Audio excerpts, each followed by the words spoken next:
मेरी एक प्रार्थना है, इसको सुन लीजिए। हाँ, मुझे बन जाना है आपकी आज्ञा, हाँ, लेकिन पिताजी रोक रहे हैं। हाँ, पिताजी तो तुम्हारे रोक रहे हैं। तो किसी ने भगवान राम से कहा, पिता की अवज्ञा करके कैसे बन जाओगे? यदि जाओगे तो पितृभक्त नहीं माने जाओगे, और माता कौशल्या जब तक आज्ञा नहीं दे देंगी तब तक मातृभक्त भी नहीं माने जाओगे, क्योंकि ये सगी मां नहीं है, सौतेली मां है। केकई सगी मां तो कौशल्या है। भगवान राम ने कहा, पहली बात तो यह है कि मैं सगी और सौतेली मां में कोई अंतर नहीं मानता हूं। ये अंतर मानने वाले लोग ही विरोध की दीवारें खड़ी करते हैं। वो लोग करते हैं कि नहीं करते हैं? माताओं में भी महानता, उदारता होनी चाहिए।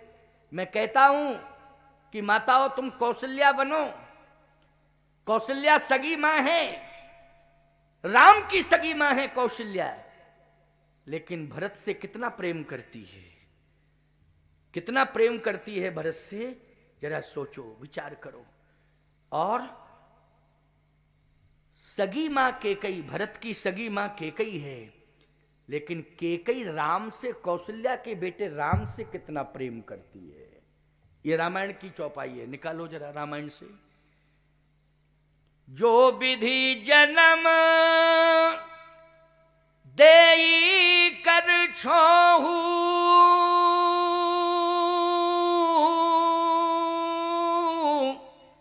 होय राम सिय पूत पतो। केकई कहती है, अगला जन्म यदि मुझे मिले इस धरित्री पर तो राम जैसा बेटा और सीता जैसी वधू मिलना चाहिए। बोलो, क्या ये कहा है केकई ने कि भरत जैसा बेटा और मांडवी जैसी वधू मिलना चाहिए? बोलो भाई, राम जैसा बेटा और सीता जैसी वधू मिलनी चाहिए।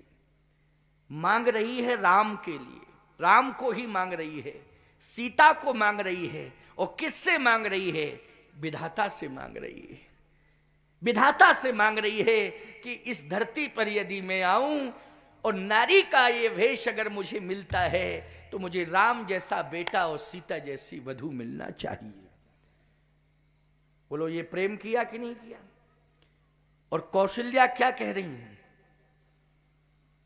कौशल्या जी, माता भरत गोद बैठारे, आंसू पहुंच मृदु बचन उचारे। जिस समय माता कौशल्या ने भरत जी को देखा तो भरत जी चरणों में गिरे, मां ने उठा करके गोद में बिठाला, और जैसे ही गोद में बिठाला तो मां के हृदय से स्नेह की धारा बह निकली भरत के लिए प्यारे। यह है कौशल्या का चरित्र, स्नेह की धारा। ये मां के हृदय से जो बेटे के लिए निकलती है, ये दूध की धारा नहीं है, स्नेह की धारा है। किसकी धारा है? स्नेह की धारा है। स्नेह पिलाती है मां अपने बेटे को, दूध नहीं पिलाती है। क्या पिलाती है? स्नेह। और वो स्नेह की धार केवल बेटे के लिए ही निकलती है, इसके अलावा और नहीं, और कहीं कोई प्रमाण नहीं है, केवल बेटे के लिए। इसका मतलब है कि मां अपने बेटे को स्नेह पिलाती है। भरत जी महाराज को आज स्नेह मिल रहा है मां कौशल्या का, और राम जी को केकई का स्नेह मिल रहा है। भरत को कौशल्या मां का स्नेह मिल रहा है, राम जी को केकई मां का स्नेह मिल रहा है। आप कहो महाराज ये बात नहीं समझ में आ रही, केकई मां का स्नेह कहां? अच्छा सही बताओ, अयोध्या छोड़ करके भगवान जहां जहां गए सबने भगवान से स्नेह किया कि नहीं किया? किया स्नेह कि नहीं किया? और ये स्नेह जो मिल रहा है राम जी को वन वन में, ये किसकी बदौलत मिल रहा है? जल्दी बोलो। मिल रहा है केकई जी की बदौलत कि नहीं मिल रहा है? हैं? केकई जी की बदौलत मिल रहा है जो भी स्नेह मिल रहा है। और आज भी दशरथ नंदन राम यदि होते तो केवल अयोध्या के राजा बन के बैठ जाते, लेकिन आज सारा जगत राम को आत्मा राम कह करके संबोधित करता है। आत्मा रामो विराजते, ये केकई मां की देन है। बोलो आत्मा राम यदि बने हैं राम जी, आत्मा में, सबकी आत्मा में रमण करने वाले, तो आत्मा राम नाम किसने दिया है? ये आत्मा राम तो नाम दिया है केकई ने। आत्मा राम, आत्मा रामो विराजते, सबकी आत्मा में रमण कर रहे हैं वो आत्मा राम। दशरथ नंदन राम होना बड़ी बात नहीं है, कौशल्या नंदन राम होना बड़ी बात नहीं है, आत्मा राम होना यह सबसे बड़ी बात है। आत्मा रामो विराजते, ऐसी बात नहीं है कि केकई स्नेह नहीं करती है। और बताऊं आपको, राम जब तक लौट के नहीं आ गए, केकई मां ने अन्न जल ग्रहण नहीं किया। सुन लीजिए इस बात को, अन्न जल ग्रहण नहीं किया। 14 महीना लंका में सीता जी ने अन्न जल ग्रहण नहीं किया, लेकिन केकई ने 14 साल तक अयोध्या में अन्न जल ग्रहण नहीं किया। 14 साल तक अन्न जल ग्रहण नहीं किया। सोचो जरा, राम के वियोग में सीता ने 14 महीने लंका में अन्न जल ग्रहण नहीं किया, लेकिन 14 साल तक केकई ने अयोध्या में अन्न जल ग्रहण नहीं किया। कल्पना करो, आप विचार करो, कौशल्या मां को मनाने वाले भरत हैं, कौशल्या मां को समझाने वाले शत्रुघ्न हैं, लेकिन केकई के पास तो 14 साल तक ना भरत गया ना शत्रुघ्न। बोलो गया कोई? कोई नहीं गया। लेकिन केकई किसका ध्यान करती रही 14 साल तक? केवल राम का ध्यान करती रही। किसका ध्यान किया? राम का ध्यान किया। राम के अलावा और किसी का ध्यान ही नहीं किया। मैं एक बात कहता हूं, सत्य कह रहा हूं आपसे, अजगर करे न चाकरी, पंछी करे न काम, दास मलूका कह गए सबके दाता राम। बोलो ये प्रमाण है कि नहीं? तो केकई के प्राण कौन बचाता रहा? जल्दी बोलो। दास मलूका कह गए सबके दाता राम। राम देने वाले थे। केकई को जो भी दिया है वो किसने दिया है? राम ने दिया है। सोचो जरा, मैं हमेशा के लिए नहीं जा रहा हूं, 14 साल के लिए जा रहा हूं। 14 साल बाद लौटूंगा और 14 साल तक आप मेरा इंतजार करें। और ये राम 14 साल बाद लौट के आएगा तो आपको ही कहना पड़ेगा, धन्य जन्म जगतीतल तासु पितहि प्रमोद चरित्र सुन जासु। मेरे चरित्र को सुन सुन करके आपको सुख मिलेगा। मिलेगा कि नहीं? अच्छा बोलो, दशरथ जी जीवित रहते, मैं कहता हूं दशरथ जी को सुख मिला, आप कहोगे महाराज दशरथ जी को सुख मिला? हाँ, बैठे रहे सुरधाम में, बैठे बैठे जो है वहीं से देखते रहे राम ने क्या किया। तई अवसर दशरथ तई आए, तनय बिलोक नैन जल छाए, अनुज सहित प्रभु बंदन कीना, आशीर्वाद पिता तब दीना। आशीर्वाद दिया कि नहीं दिया? प्रसन्न होके आए वहां। और ये आंसू जो दशरथ जी के निकले, वो प्रसन्नता के आंसू निकले थे लंका में, कि मेरे बेटे ने ऐसा कार्य किया। आशीर्वाद दे रहे हैं। आशीर्वाद, आशीर्वाद तो तब दिया जाता है जब पिता प्रसन्न होता है। जल्दी बोलो, पिता आशीर्वाद कब देता है पुत्र को? जब पुत्र जुआ में जीत जाता है तब। क्यों भाई? आशीर्वाद तो तब देता है जब उसकी कीर्ति फैलती है, उसका प्रकाश होता है, उसके चरित्र का प्रकाश होता है, उसकी कीर्ति विख्यात होती है। तो बोलो, पिता मां बाप दोनों ही प्रसन्न होते हैं कि नहीं होते हैं? और प्रसन्न होकर के आशीर्वाद देते हैं। तो महाराज दशरथ से कह रहे हैं प्रभु राम, पिताजी 14 साल बाद लौट के आऊंगा, तब आप अनुभव करेंगे कि राम को सिंहासन पर बिठालना उचित था कि राम को वन भेजना उचित था। और सत्य तो यह है पिताश्री, बन जाना मेरे लिए बहुत बड़ी उपलब्धि है। कैसे? कहे मुनिगण मिलन विशेष बन। भगवान राम के ये शब्द हैं, मुनिगण मिलन विशेष बन, सबई भात हित मोर, ओ तहीं पर पितु आयसु।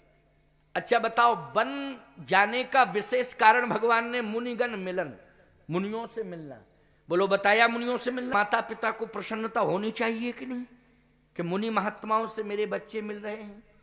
और एक बात बताएं, मुनि महात्माओं से मिल तो रहे हैं, लेकिन मुनि महात्मा मेरे बच्चों का सम्मान कर रहे हैं, बोलो ये उपलब्धि नहीं है तो क्या है? हैं? मुनि महात्मा क्या कर रहे हैं? मेरे बच्चों का सम्मान। और बोलो दशरथ जी महाराज के बेटों का सम्मान मुनि महात्माओं ने किया कि नहीं किया? जिस रास्ते से निकल गए लोग दौड़ पड़े कि नहीं दौड़ पड़े? कोई कंद मूल फल लेकर के दौड़ पड़ा, कोई जिसके पास जो था वो ले लेकर के सब दौड़े राम जी को देख करके। तो इसका मतलब क्या है? माँ बाप की कीर्ति पताका फैल रही होगी कि नहीं फैल रही होगी? हैं? ते पितु मातु धन जिन जाए, ओ धन्य स्वदेश जहां ते आए। बोलो भाई, वो नगर धन्य है, वो देश धन्य है, जहां से ये आए हैं। वो माता पिता धन्य है जिन्होंने इनको जन्म दिया है। तो बोलो माता पिता को धन्यवाद मिल रहा है कि नहीं मिल रहा है? माता पिता को धन्यवाद मिल रहा है। ये जहां जहां भी भगवान गए वहां सब ने दशरथ जी को धन्यवाद दिया है। यहां तक मैं कहता हूं कि कैकेयी जी के विरोध में भरद्वाज जी ने स्पष्टीकरण दे दिया, तुम गलान जन जिए करो समुझ मात करतूत, तात कैकेयी दोष नहीं गई गिरामती धूत। स्पष्ट कर दिया, तात कैकेयी दोष नहीं गई गिरामती धूत। अब एक बात इसमें बहुत महत्वपूर्ण है प्यारे, क्या? कि भगवान राम पिताश्री को समझाए, कहे पिताजी आप मेरे लिए जीवित रहें, 14 साल बाद मैं लौट के आऊंगा।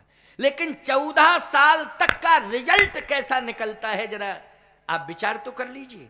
अच्छा, आपका बेटा अगर अमेरिका के लोग डिमांड कर रहे हो और आप अपने बेटे को वहां भेज दें, तो ईमानदारी से बताओ, अगर अमेरिका पूरा प्रभाव बेटे से, तो बोलो भाई गांव में ही नहीं, प्रदेश में नहीं, देश में नहीं, आपको पूरे विश्व में सम्मान सेवा का संकल्प लेकर कहीं वो देश की रक्षा के लिए पाकिस्तान के बॉर्डर पर भेज दिया गया। और अगर आपका बेटा साहस पूर्वक, दृढ़ता पूर्वक अपनी ड्यूटी का निर्वाह कर रहा है और कहीं ड्यूटी का निर्वाह करते करते करते करते करते करते अभिनंदन जैसा हो गया, तो पूरे विश्व में अभिनंदन होता रहेगा उसका। बोलो होता रहेगा कि नहीं? पूरे विश्व में अभिनंदन होगा। बोलो होगा कि नहीं? और यही हुआ कि नहीं हुआ? बोलो भाई, उसने वीरता का परिचय दिया, साहस का परिचय दिया, देशभक्ति का परिचय दिया। और आज नाम था अभिनंदन, लेकिन वास्तव में अभिनंदन हो रहा है उसका, जगह जगह बंदन और अभिनंदन हो रहा है। इसलिए मैं कहता हूं कि केवल परिवार के लिए ही नहीं जीना चाहिए, देश और धर्म के लिए जीना चाहिए। किसके लिए? देश और धर्म के लिए जीना चाहिए। भगवान राम कहते हैं कि पिताश्री आपके पुण्यों के प्रभाव से आज मैं आ गया हूं, लेकिन केवल आपके पुण्य अयोध्या तक सीमित न रहें, आपके पुण्यों का प्रकाश यत्र तत्र सर्वत्र हो जाए, ये राम की इच्छा है। इसलिए राम प्रणाम करके जा रहा है, आप आशीर्वाद दो कि ये राम आपके पुण्यों को प्रकाशित करे। बोलो संतान पुण्य है कि नहीं? माँ बाप की पुण्य क्या है? संतान है, ये माँ बाप की पुण्य है। जनक सुकृत मूरत वैदेही, दशरथ सुकृत राम धर देही, ये पुण्य है, ये संतान पुण्य। अच्छा काम करे तो पुण्य, और संतान यदि पाप करे तो पाप। संतान यदि गलत काम करने लग जाए तो बोलो बाप के, माँ बाप के पाप ही आ जाते हैं सामने, के नहीं आ जाते हैं? ये पाप का प्रमाण है। भगवान राम ने कहा कि आपके पुण्य संपूर्ण जगत में प्रकाशित हो, इसके लिए आपको मैं प्रणाम कर रहा हूं, आप मुझे आज्ञा दें।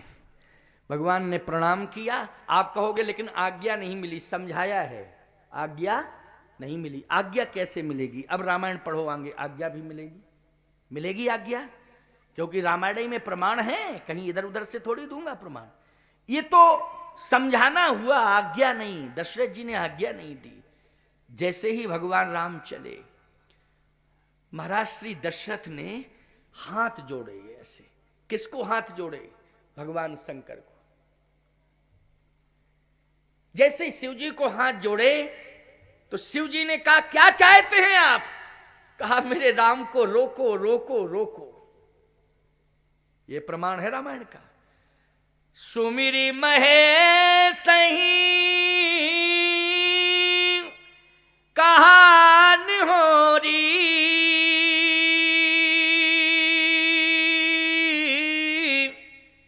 ओ बिनती सुनहु सदा शिव मोरी। हमारी बिनती सुनिए। शंकर जी तुरंत आ गए शंकर जी। का क्या चाह रहे हैं आप? आशुतोष तुम अवधर दानी। अच्छा बोलो भैया, शंकर जी दशरथ जी महाराज बुला रहे हैं तो शंकर जी आएंगे कि नहीं आएंगे? राम जी के पिता हैं। जब राम जी के पिता बुलाएंगे तो दशरथ जी बुलाएंगे तो आएंगे कि नहीं आएंगे शंकर जी? जब ऐरा गहरा नथु खेरा साधारण व्यक्ति बुलाता तो शंकर जी थोड़ा सा गंगा जल चढ़ा दो, धतूर का फल चढ़ा दो और कर दो, बस केवल इतने में प्रकट हो जाते हैं। कई जगह प्रकट हुए हैं, बहुत प्रमाण है। एक बार तो एक व्यक्ति हमारे ही पास आया, बोले महाराज जी। हम कहा, बोलो क्या बात है? बात यह है कि हम बहुत परेशान हैं। उनके क्यों? बोले हमारे पास 60 एकड़ जमीन है। तो हमने कहा, परेशान क्यों हो? क्या बैंक में गिरवी रखी है? क्या बात है? बोले नहीं वो कुछ नहीं। हमने कहा, फिर क्यों परेशान हो? बोले मैरिज नहीं हुई और 60 एकड़ जमीन। तो हमने कहा, तुम महात्मा बन जाओ, क्या दिक्कत है? भाई नहीं हुई मैरिज तो क्या दिक्कत है? चलो आओ चित्रकूट चलो, महात्मा बनाते हैं आराम से। बोले वो तो सब ठीक है, लेकिन वंश कैसे चलेगा? वंश चलाने के लिए तो कुछ होना चाहिए। हमने कहा, और वंश में सब मर गए तुम्हारे क्या, कि तुम ही अकेले बचे हो? बोले महाराज वंश तो है, लेकिन वंश में अपनी पिता की संतान तो हम अकेले ही हैं। तो हमने कहा, तुम्हारे पास 60 एकड़ जमीन है लेकिन तुम्हारी शादी क्यों नहीं हुई? कि उम्र कितनी हो गई? बोले महाराज 60 एकड़ जमीन है और 60 रनिंग में चल रहे हैं। अरे हमने कहा, तब तो गड़बड़ है। हमने कहा, सही बताओ तुम्हारी शादी क्यों नहीं हुई? बोले महाराज सही बतावें, हाँ, बचपन से ही शराब पीने की आदत पड़ गई थी और इतनी पी लेता था कि देखने वाले आते थे तो नाली में ही मेरा पता मिलता था उनको। हमने कहा कि अब तुझे शादी की याद क्यों आ रही है? बोले अब छोड़ दी है। अब बोले महाराज छोड़ दी है तो अब सोच रहे हैं कि ऐसा हो जाए तो ठीक रहे।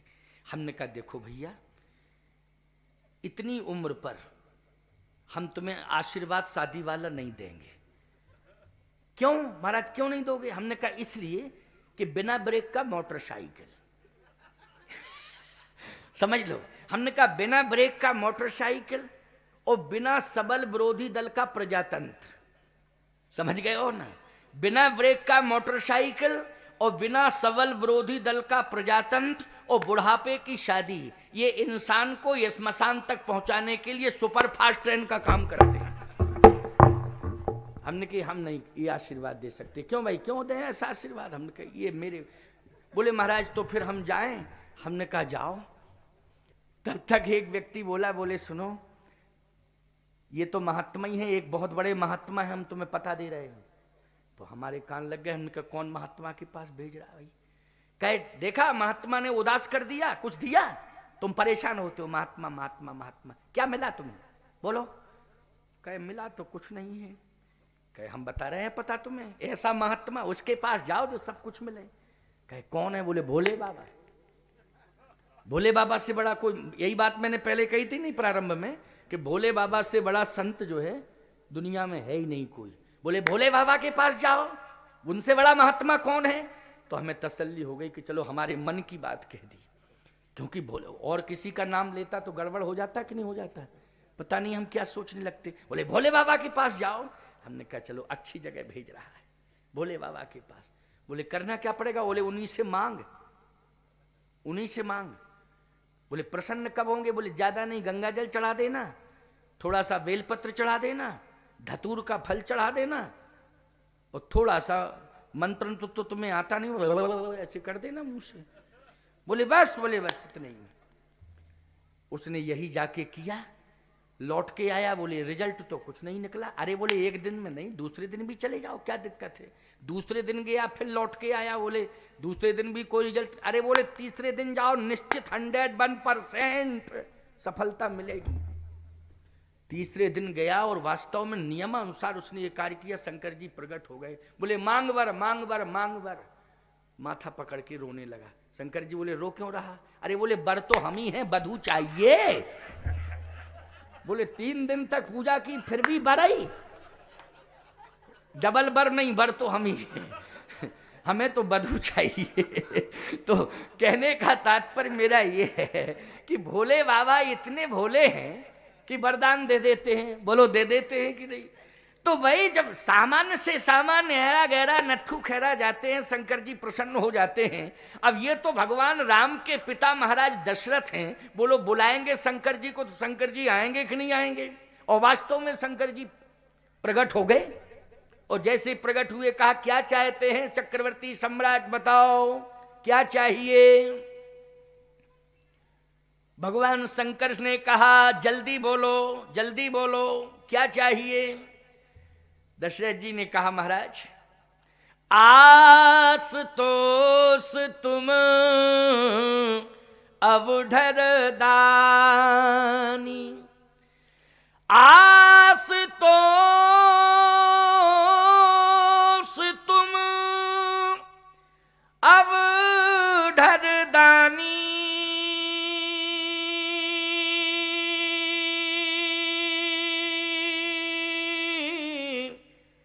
आरती हरहु दीन जन जानी। तुम प्रेरक सबके हृदय, सोमति राम ही देओ। बचन मोरी तज रही ग्रही, परिहर सील स्नेह। इसका मतलब है शंकर जी से भी दशरथ जी ने यही मांगा, बचन मोर तज रहें ग्रही। घर में रहें, अयोध्या में रहें राम जी। क्यों? यही मांगा कि नहीं मांगा? शंकर जी ने कहा ये कौन बड़ी बात है, इसके लिए आप इतने टेंशन में? कहे तो बस यही चाहिए, राम को रोको, राम को रोको, राम को रोको। आपकी बात राम नहीं टाल सकते हैं। इसका मतलब है कि दशरथ जी की 1% इच्छा नहीं है कि राम जी बन जाएं। तभी तो शंकर जी से भी कह रहे हैं राम को बचन मोर तज राई, ग्रही परिहरशील स्नेह। राम को रोको। शंकर जी ने कहा भी रोकता हूं। और जैसे ही आंख बंद की, ध्यान किया, तो शंकर जी के हृदय में राम जी प्रकट हो गए। कहा बाबा 1% इच्छा नहीं है कि मैं अयोध्या में रहूं। शंकर जी बोले आपकी इच्छा नहीं है अयोध्या में रहने की? कहा बिल्कुल नहीं। एक बात बताओ, देवताओं को, संतों को आश्वासन किसने दिया था? मेरे आने का जो वचन दिया था वो किसने दिया था? शंकर जी बोले मैंने ही दिया था, मैंने ही। हरि व्यापक सर्वत्र समाना प्रेम ते प्रगट, वही में जाना। तो जय जय सुर नायक जन सुखदायक प्रणदीपाल, भगवंता सामूहिक रूप से सबने प्रार्थना की थी। बोले मैं प्रकट हुआ, और प्रकट हुआ तो मैंने आपकी उपस्थिति में क्या वचन दिया था? जन डर पहु मुनि सिद्ध सुरेसा,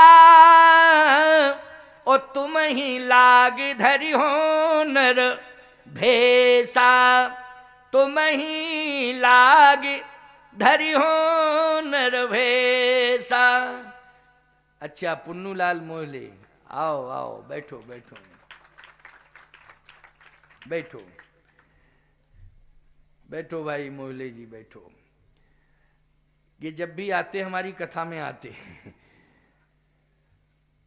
और टाइम उनको बता दिया जाता होगा कि महाराज जी इस टाइम पे बोलेंगे, है ना? आओ सुनो, चर्चा कहां चल रही थी जरा बताओ? शंकर भगवान, शंकर भगवान है। हाँ, शंकर भगवान। वाह, आपके विधायक भी तो मोहल्ले जी हैं यहाँ के, क्यों भाई? विधानसभा मुंगेली में ही आता है ना। वाह, छत्तीसगढ़ के विधायकों में और हमारे उधर के विधायकों में बहुत अंतर है। अब हम चूंकि लाइव प्रसारण चल रहा है, अगर विशेष क्षेत्र का नाम ले देंगे तो कहेंगे गुरुजी ने जो है हमारे क्षेत्र के बारे में पता नहीं क्या क्या कह दिया। लेकिन सही बात तो ये है, विधायक एक नाम और होता है एमएलए। एमएलए भी नाम होता, आपके यहां कहते हैं एमएलए? कहते थे होंगे, एमएलए भी कहते, उत्तर भारत में एमएलए कहते ना एमएलए। लेकिन यहां विधायक कहते होंगे, हमारे यहां एमएलए कहते हैं। विधायक, विधायक को एमएलए कहते हैं। तो उन्होंने कहा महाराज जी हमारी इच्छा है कि आपको हम स्नान कराएं। हमने कहा बहुत अच्छी बात है, कराओ भैया, स्नान तो करना ही है। सेवा में लग गए। मैंने कहा लेकिन तुमने भी स्नान किया कि नहीं? कि हम ही को स्नान करा रहे हो, भाई तुमने किया कि नहीं किया? बोले महाराज सही बताए, हमने तो नहीं किया अभी। अरे हमने कहा अरे कोई पुजारी भगवान की पूजा करता है तो पहले वो स्नान करके जाता है, तब भगवान को स्नान कराता है। तो मैंने कहा तुम संत भगवान को स्नान करा रहे हो, संत भगवान का स्वरूप होता है, तुमने स्नान किया कि नहीं किया? बोले महाराज हमने तो नहीं किया। हमने कहा तो तुम स्नान करो फिर हमें स्नान कराओ। बोले आपको आधा स्नान तो करा ही चुके हैं। हमने कहा हम बैठे रहेंगे ऐसे, पहले तुम स्नान करो, स्नान करो। फिर मैंने जैसे ही आदेश दिया तो अब उल्लंघन कैसे करें, तो उसने अपने कपड़े वपड़े उतारे। तो जब उतार रहा था तो जो कुर्ता था उसके नीचे एक बनियान थी। बनियान यहाँ क्या कहते हैं उसको?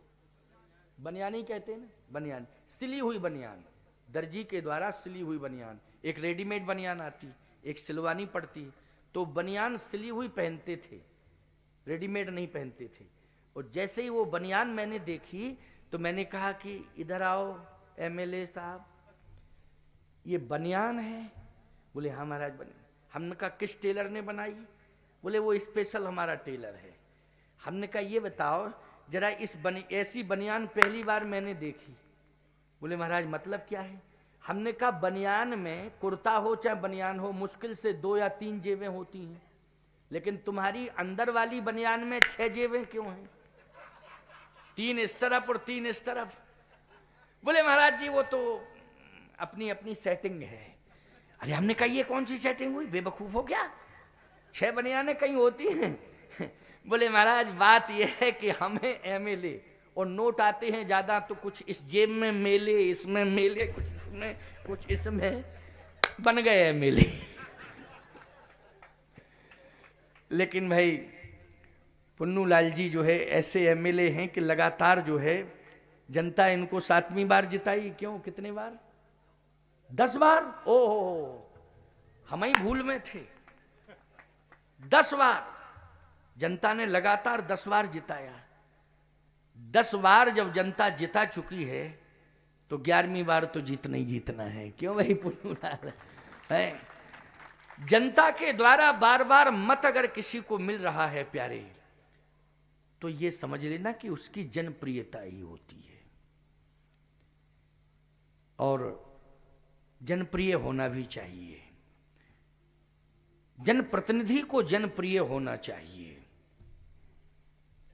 आज आपको मालूम है कि देश के प्रधानमंत्री नरेंद्र मोदी जी हैं।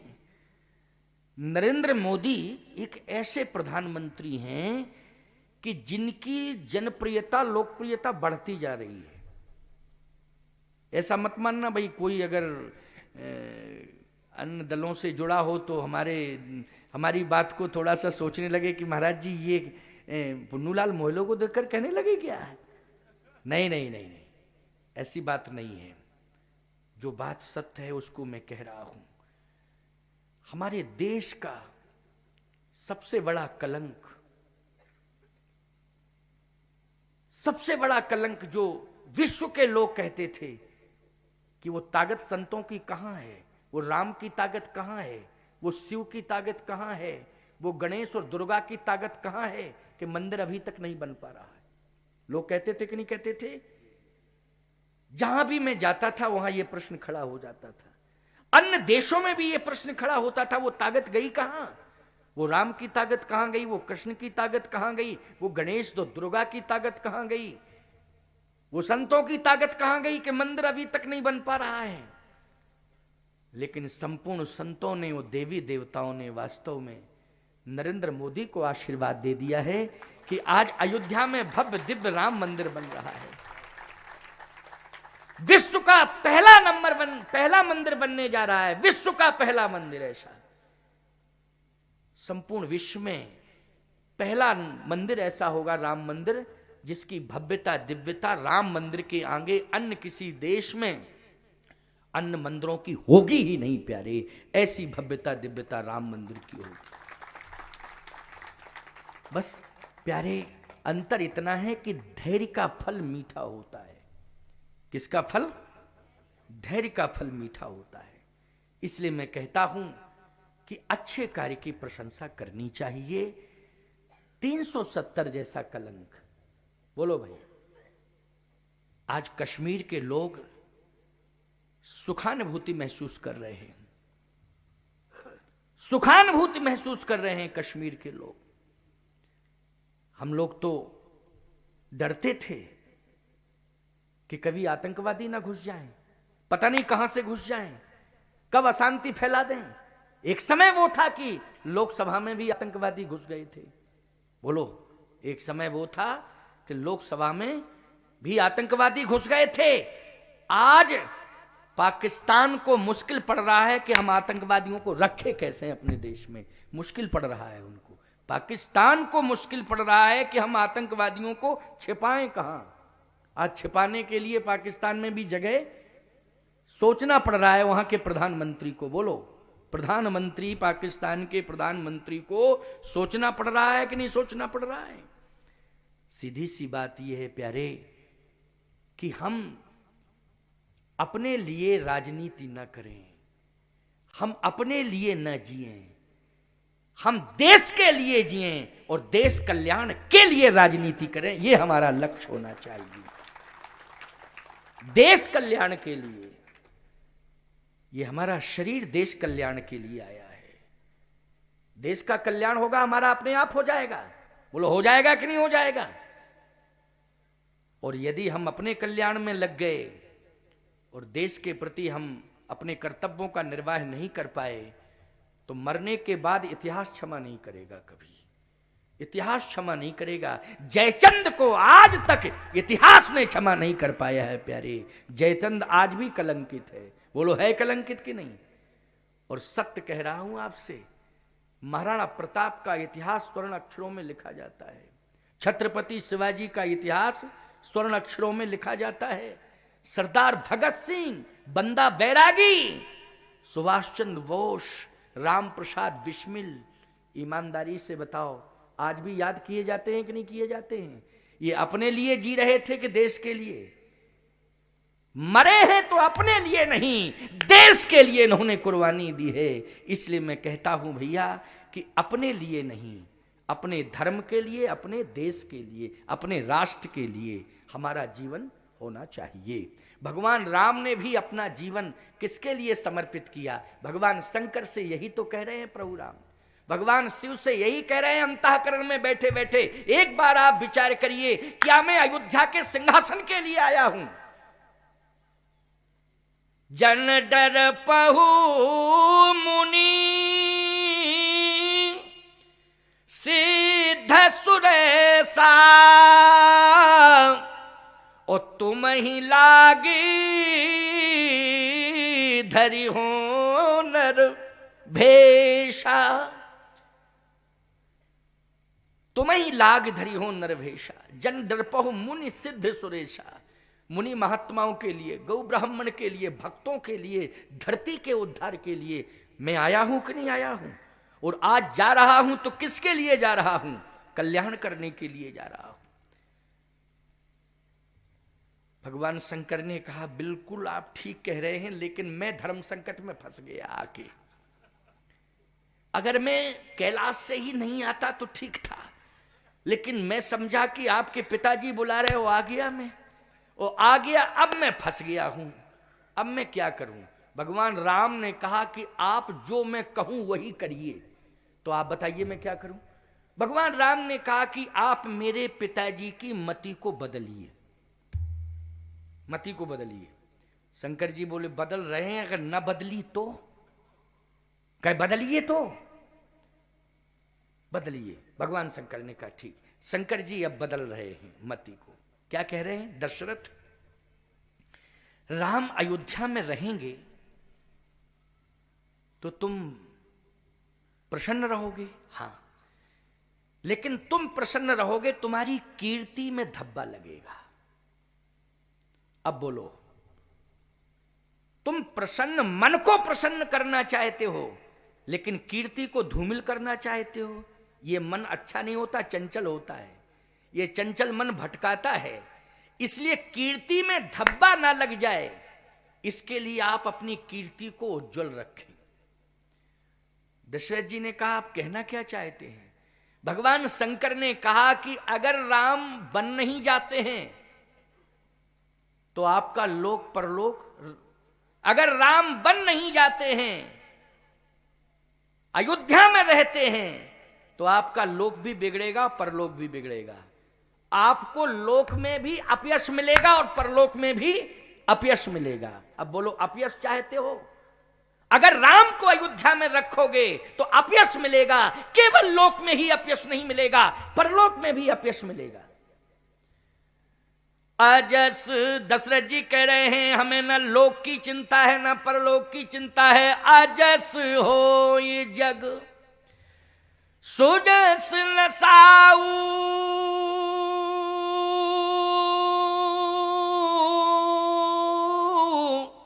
और नरक परों बुर बर सुरपुर जाऊं, नरक परों बर सुरपुर जाऊं। मुझे न लोक की चिंता न परलोक की चिंता, नरक में जाना पड़े तो मैं नरक में चला जाऊंगा। यदि मुझे अपयश मिलना चाहे तो मैं अपयश का पिटारा अपने सिर पर रख लूंगा, लेकिन मैं राम को बन नहीं जाने दूंगा। शंकर जी बोले भगवान राम से हम तो फेल हो गए, क्योंकि उन्होंने लोक परलोक दोनों को दांव पर लगा दिया, हम तो फेल। भगवान राम ने कहा नहीं, आप फेल नहीं हो सकते, आप हैं, आप फेल हो सकते हैं, आप प्रयास तो करो, प्रयास।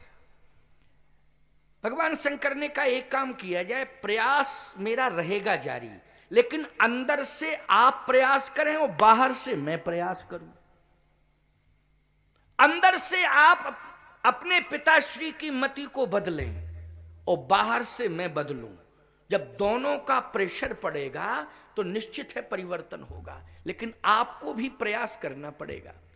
भगवान राम ने कहा कि मैं भी प्रयास करता हूं, लेकिन आप बाहर से प्रयास तो करो। कहे मैं बाहर से कर रहा हूं, अंदर से आपको प्रयास करना पड़ेगा। भगवान राम उर प्रेरक रघुवंश विभूषण महाराज श्री दशरथ के हृदय में प्रवेश कर गए। किसके हृदय में प्रवेश कर गए भगवान राम? महाराज श्री दशरथ के। और जैसे ही दशरथ जी के हृदय में प्रवेश किया प्यारे, उसी समय भगवान शंकर ने दूसरी बात रख दी। क्या?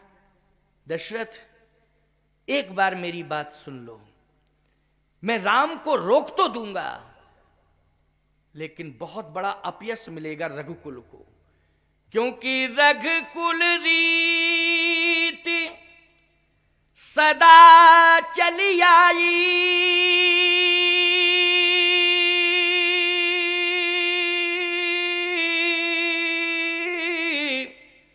प्राण जाहि बर वचन न जाई। ये रघुकुल की रीति सदा से चली आई कि प्राण भले ही चले गए, लेकिन वचन जो दिया है उसका निर्वाह हुआ, वो वचन नहीं गया। आप वचन का त्याग कर रहे हैं, ऐसा मत करो। दशरथ जी ने कहा कुछ भी चली आई हो रीति, लेकिन बस सीधी सी बात, वचन मोर तज रहेगा। शंकर जी बोले हम तो हो रहे हैं फेल, अब आपको संभालते बन रहा हो तो आप संभाल लीजिए, नहीं तो मुश्किल है। भगवान राम ने कहा थोड़ा और प्रयास करो। कहा हम सारे प्रयास कर चुके, अब तो आप भी तो कुछ प्रयास करो। अरे पावर सप्लाई करिए ना अंदर से। भगवान बोले पहले कनेक्शन तो जोड़े, कनेक्शन जुड़े तब ना पावर सप्लाई हो। अब पहुंचे हैं, अब कनेक्शन जोड़ रहे हैं। भगवान ने कनेक्शन जोड़ा। वाह, रामचरितमानस का प्रमाण है ये। भगवान ने कनेक्शन जोड़ा। जैसे ही कनेक्शन जोड़ा तो उस कनेक्शन के जुड़ते ही एक रील चलने लगी दशरथ जी के हृदय में। कौन सी रील? शिवि ददीच हरिश्चंद्र नरेशा। कनेक्शन जुड़ते ही रील चलने लगी साहब। शिवि ददीच हरिश्चंद्र नरेशा, ओ सहे धर्म हित कोटि कलेशा। महाराज शिवी को खड़ा कर दिया भगवान ने दशरथ जी के हृदय में। कनेक्शन जैसे ही जोड़ा तो उस कनेक्शन में इतना पावर आया कि उस पावर से महाराज शिवी प्रकट हो गए। अच्छा बोलो, भगवान में ये पावर है कि नहीं? जिसको चाहें उसको प्रकट कर दें। बोलो, ये पावर किसके हाथ में है? ये भगवान के हाथ में पावर, जिसे चाहें उसे प्रकट कर दें। अरे और छोड़ो जी, मुर्दे में जान डाल दें। बोलो, मुर्दे में निष्प्राण हो जाए कोई तो बोलो उसमें प्राण कौन डालता है? परमात्मा। गिरा सुहाई और श्रवण रंध्र होए और जब आई, ये परमात्मा की क्षमता। जैसे ही करंट जुड़ा, कनेक्शन जुड़ा और करंट सप्लाई हुआ, और करंट सप्लाई, पावर सप्लाई, तो तुरंत दधीच जी प्रकट हो गए। महाराज शिवी, महाराज दधीच, दोनों प्रकट हो गए। अपने शरीर के हजारों टुकड़े कर रहा है महाराज शिवी। किसके लिए कर रहे हैं? धर्म की रक्षा के लिए। और दूसरा, धर्म की रक्षा के लिए अस्थियां दान कर रहा है। रक्तदान सुने होंगे आपने, अस्थि दान सुने? जल्दी बोलो। रक्तदान, भाई रक्तदान शिविर होते हैं ना, बिलासपुर में रक्तदान शिविर, रायपुर में रक्तदान शिविर, दिल्ली में रक्तदान शिविर, नागपुर में रक्तदान शिविर, बंबई, बड़े बड़े रक्तदान शिविर होते हैं। लेकिन हड्डी दान शिविर, अस्थि दान, अस्थि दान शिविर सुने कहीं? लेकिन महाराज दधीच ने अस्थि दान किया था। किसके लिए किया था अस्थि दान? सत्य और धर्म की रक्षा के लिए। महाराज दशरथ ने शिवी का चरित्र सुना था, पढ़ा था, दधीच का चरित्र सुना था, पढ़ा था, लेकिन आज आंखों से देख रहे हैं। ये दृश्य किसने प्रकट किया हृदय के अंदर? भगवान राम ने।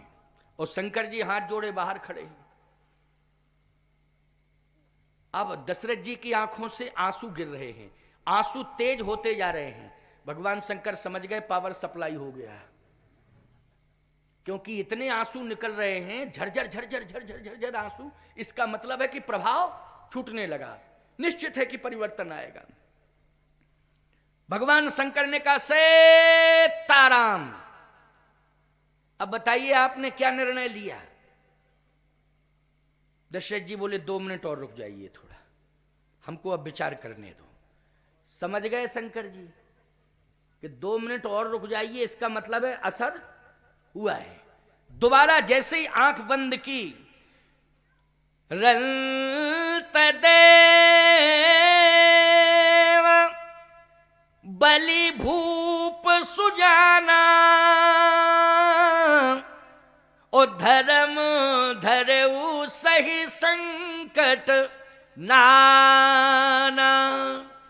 महाराज रंत देव, महाराज बलि, आदि आदि सबको भगवान ने प्रकट कर दिया। और जो रंत देव ने किया, महाराज बलि ने किया, वो सब दशरथ जी को दिखा दिया। दशरथ जी ने जैसे ही देखा, हरिश्चंद्र जी को देखा, रंत देव को देखा, बलि को देखा, दधीच को देखा, शिवी को देखा। अरे उस समय तो वो कंडीशन हुई प्यारे, जब हरिश्चंद्र जी ने काशी के बाजार में पत्नी और पुत्र को बेचा। दशरथ जी देख रहे हैं कि एक सिंहासन से उतर के जाता है, सत्य और धर्म की रक्षा के लिए काशी के बाजार में बिक जाता है। और फिर थोड़ी देर में देखा कि बिकता भी है तो उसकी ड्यूटी लगती है स्मशान पर। जहां मुर्दे फूंके जाते हैं। देखा क्या, इकलौता बेटा है रोहित, उसको तक्षक ने डस लिया। उसकी लाश उठाने वाला कोई काशी में नहीं था। एक बात आपको बताऊं, अगर लावारिस लाश भी पड़ी होती है तो ईमानदारी से बताओ, उसको उठाने वाले भी नियमानुसार लोग मिल जाते हैं। बोलो, मिल जाते हैं कि नहीं मिल जाते हैं?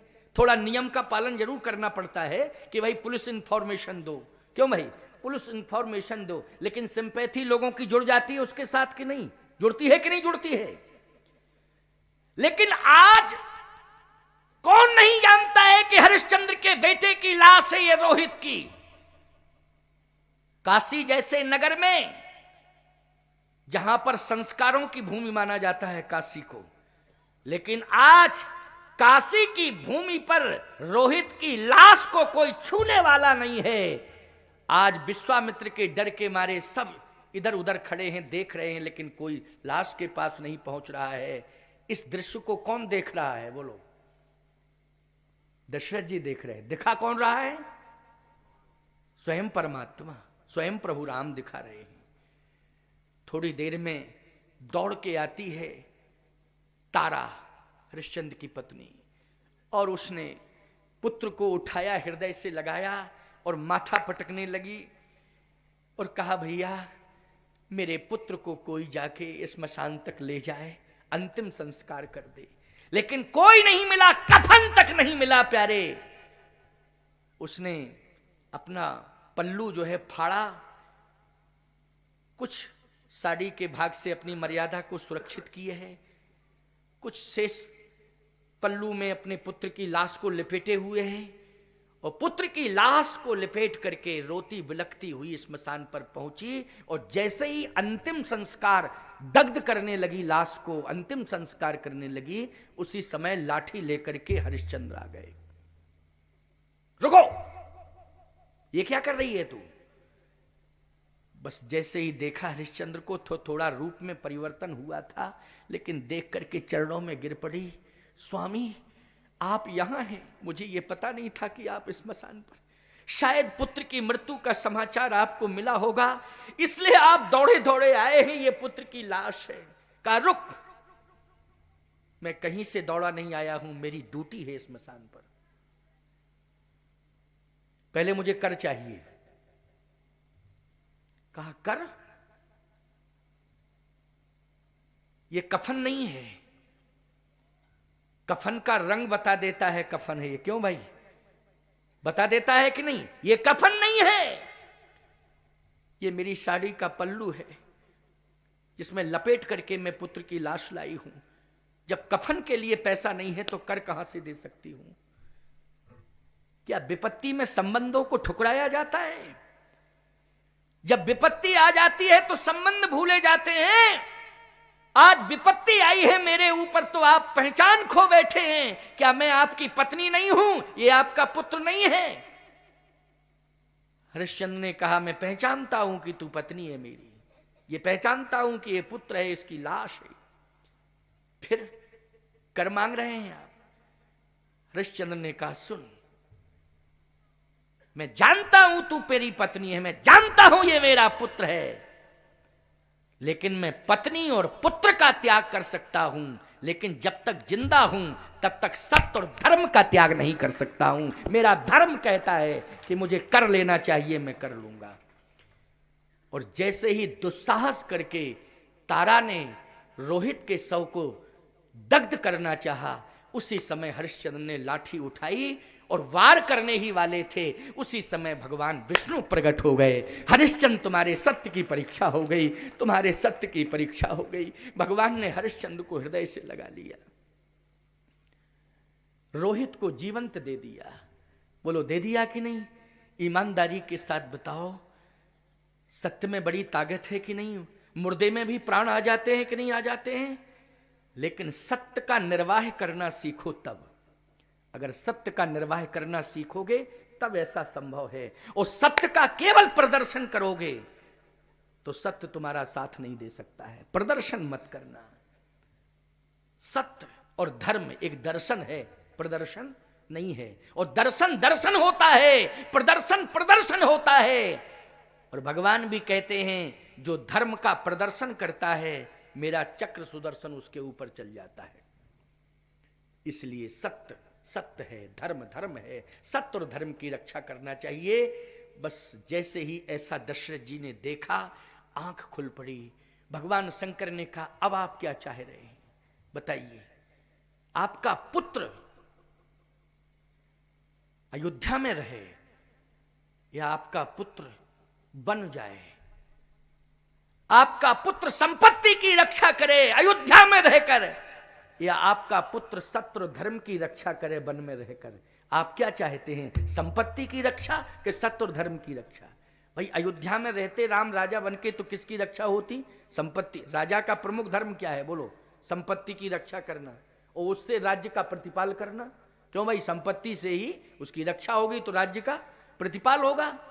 तो संपत्ति की रक्षा करने के लिए पुत्र को अयोध्या में रखना है और सत्य और धर्म की रक्षा करने के लिए या पुत्र को वन भेजना है बोलो? दशरथ जी ने कहा मैं जिस कुल में जन्म लिया हूं उस कुल में संपत्ति और पुत्र को प्राथमिकता नहीं दी गई, उस कुल में सत्य और धर्म को प्राथमिकता दी गई है। बोलो अर्थ निकल के आ गया कि नहीं आ गया? क्योंकि हरिश्चंद्र ने बता दिया कि नहीं बता दिया? संपत्ति और पुत्र को प्राथमिकता नहीं दी गई है, सत्य और धर्म को प्राथमिकता दी गई है। तो आप क्या चाह रहे हैं, राम अयोध्या में रहे या राम बन जाएं? बोलिए दशरथ। गोस्वामी जी लिख रहे हैं आसमन गुनय, गुनय ये रामायण की चौपाई है। बात आ गई कि नहीं आ गई? आसमन गुनय, गुन रहे हैं मन में। पहले मन था कि राम अयोध्या में रहें, लेकिन अब विचार कर रहे हैं, मन को समझा रहे हैं कि मन क्या करना है। आसमन गुनय राव नहीं बोला, ओ पीपर पात सरस मन डोला। पहले मन था दशरथ जी का कि राम अयोध्या में रहें, लेकिन अब मन डुल गया।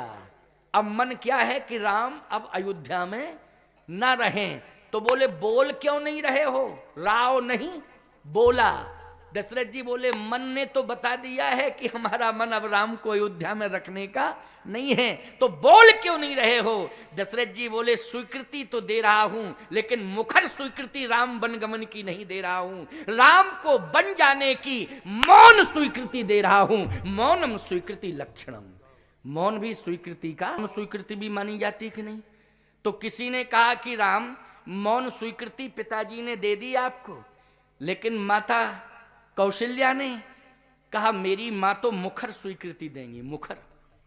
कौशल्या जी कह जाके देखो, ये अंतिम बात है बस, क्योंकि अंतिम 10 मिनट और 11 बज जाएगा। हाँ, तो अब 2 घंटा तो बहुत होता है ना। चलिए अंतिम 10 मिनट कौशल्या जी क्या कह रही हैं, बस इस पर। मातृपितृ भक्ति पर आधारित प्रवचन हुआ ना आज का। किस पर आधारित था? मातृपितृ भक्ति पर आधारित था। कौशल्या जी क्या मुखर स्वीकृति देंगी? भगवान राम ने कहा कि जा रहा हूं, दुनिया वाले देखेंगे सुनेंगे।